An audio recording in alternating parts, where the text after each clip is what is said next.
দুর্গাপুজো, লক্ষ্মী পুজো, কালী পুজো এবং ভাইফোঁটা উৎসব প্রিয় বাঙালির উৎসবের মরশুম প্রায় শেষ হতে চললেও আমাদের নবদ্বীপবাসীর কিন্তু মন খারাপ হবার কোনো কারণ নেই। কারণ আমরা নবদ্বীপবাসীরা এখন অপেক্ষা করছি আমাদের নবদ্বীপের প্রধান উৎসব রাস উৎসবের জন্য। হ্যালো এভরিওয়ান, আমি সহেলি। কালী পুজোর দিনের কয়েকটি মুহূর্ত তোমাদের সাথে শেয়ার করবার জন্য চলে এলাম। অ্যাট ফার্স্ট তোমরা বলো তোমরা কেমন আছো। জানি ওয়েদার আপস অ্যান্ড ডাউনের জন্য আমরা অনেকেই ভালো নেই। এই তো আমি তো প্রায় মাসের 30 দিনের মধ্যে 15 দিনের বেশি ঠান্ডাতেই ভুগতে থাকি। যদিও আমার আগাগোড়াই ঠান্ডার ধাপটা অনেকটাই বেশি। কালী পুজোর দিন প্রথমে বড়শ্যামা মায়ের কাছে, তারপর সেখান থেকে আরও একটি মন্দির ঘুরে আমরা চলে গেলাম নবদ্বীপ রামকৃষ্ণ মিশনে। সেখানে পুজো চলছিল।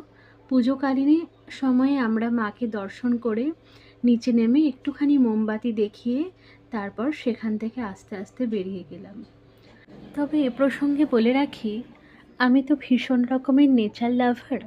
কংক্রিটে ঘেরা ওই যে বদ্ধ জীবন আমার একেবারেই ভালো লাগে না। যেন এক প্রকার দম বন্ধ হয়ে আসে ওই পরিবেশের মধ্যে আমার। তাই রামকৃষ্ণ মিশনের এই যে অদ্ভুত প্রকৃতির মাঝের পরিবেশটা আমায় পাগল করে দেয়। বারবার আমি মন শান্ত করবার জন্য ছুটে আসি এখানে। ওখান থেকে বেরিয়ে আমরা পোড়ামাতলা দিয়ে যাওয়ার পথে প্রসাদ পেয়েছিলাম, যেটা হয়তো আগে তোমাদের সাথে শেয়ার করেছি। আমরা নিজেরাই বলছিলাম যে এইবার কালী পুজোর মধ্যে আমরা একটু মায়ের খিচুড়ি প্রসাদ পেলাম না। আমি আর প্রীতম দুজনেই আমরা খিচুড়ি ভীষণ ভালোবাসি, যাই হোক পেয়ে গেলাম।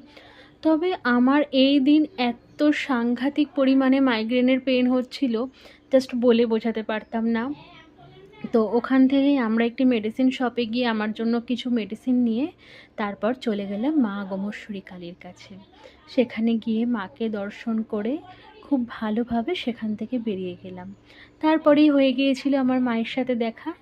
মা, আমি আরও সবাই মিলে আমরা গিয়েছিলাম নবদ্বীপ মহাপ্রভু মন্দিরে।